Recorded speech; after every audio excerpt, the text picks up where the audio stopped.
na eksena sa Little Star. Hatid sa inyo ng Time at New Best Ever Sunsilk.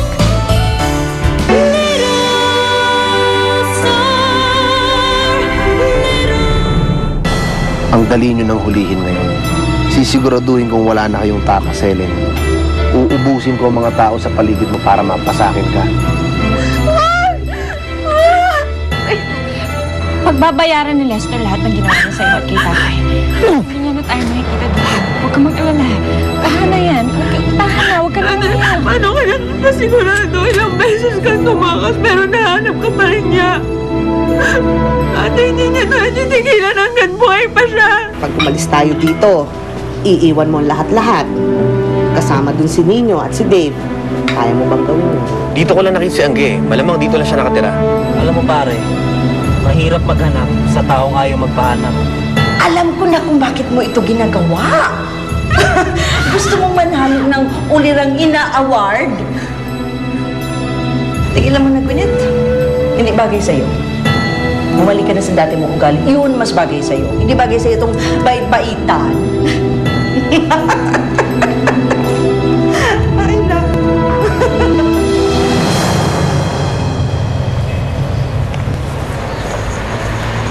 Hoy, Matwa. Asaan si Sir Dave mo? Maaga po umalis, madam. Maaga? Magdamag akong naghihintay sa kanya. Anong oras ba dumating? Alas 4 na po dumating si Sir. Lasing kasama ni Sir Borge. Lasing? Saan daw nanggaling? Hindi po sinabi. Tako, yung batang yan, oh. Kunin mo yung cellphone ko nasa ibabaw ng lamesa sa dining. Dalian mo, dalian mo.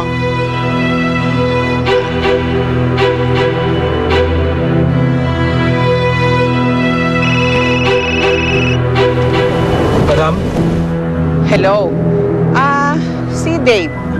gusto niyo po ba kausapin? Pakisabi mo lang sa kanya, hindi siya nag-iisa sa bahay.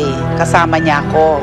Kaya kung siya ay aalis o dadating ng late, mag-iwan siya ng mensahe para hindi ako naghihintay at nag-aalala.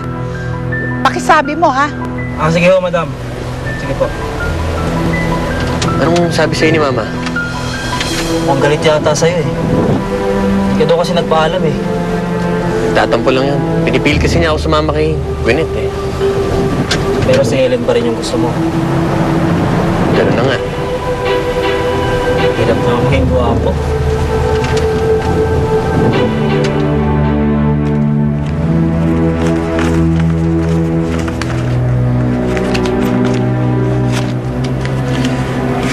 May konti akong ipon sa bangko. I-withdraw ko na lang. Ay, naku, huwag na. Itago mo na yan para sa pag-aaral mo. Ate, ito. Sala mo na lang to. Saan galing to? Regalo ng mga lalaki. Alam mo na.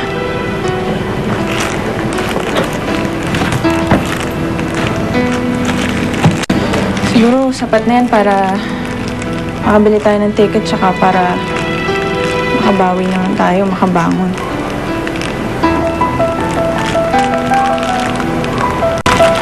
Pag-uwi natin ng Borongan, simula tayo ulit. Kalimutan na natin yung mga nangyaring masasama dito.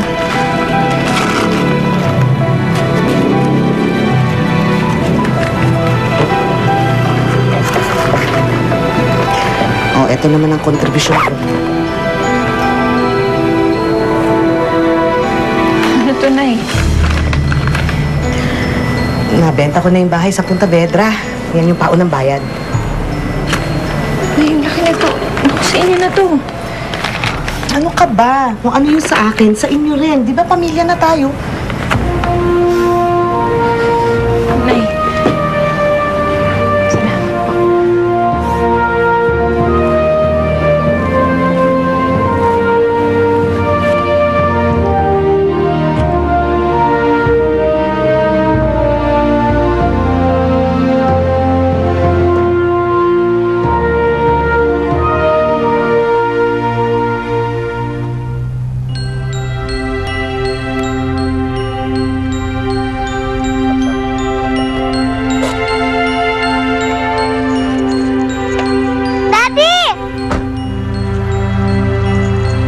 pare, sabay ka na sa amin. Alis na rin kami. Di Dave, mauna na ako. May photoshoot pa ako eh. Yung kala, no, Miss Galvez. Ah, sa atin ba yun? Oo. O, sige, ikaw nang bahala doon, ha? Oh, sige, sige.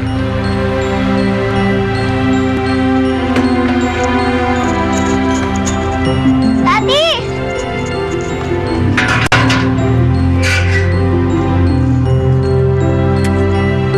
Ang mami mo?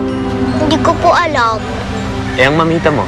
Ewan ko rin po. Nag-away po kasi sila kanina eh. Nag-away? Opo, pinalo po kasi ako ni Mamita. Gusto niya po ako pasalihin sa concert. Eh ayaw ko nga po. Hindi ka na dapat pinalo. Yun nga po eh. Yun po sabi sa akin ni Mami. Pinagalitan niya po si Mamita. Nag-ads ka na sa mamita mo? Opo, dinala nga po ako ni Mami sa kwarto eh. Daddy, sad po si Mami ngayon. Pwede po ba natin siya isama sa pamamasyal?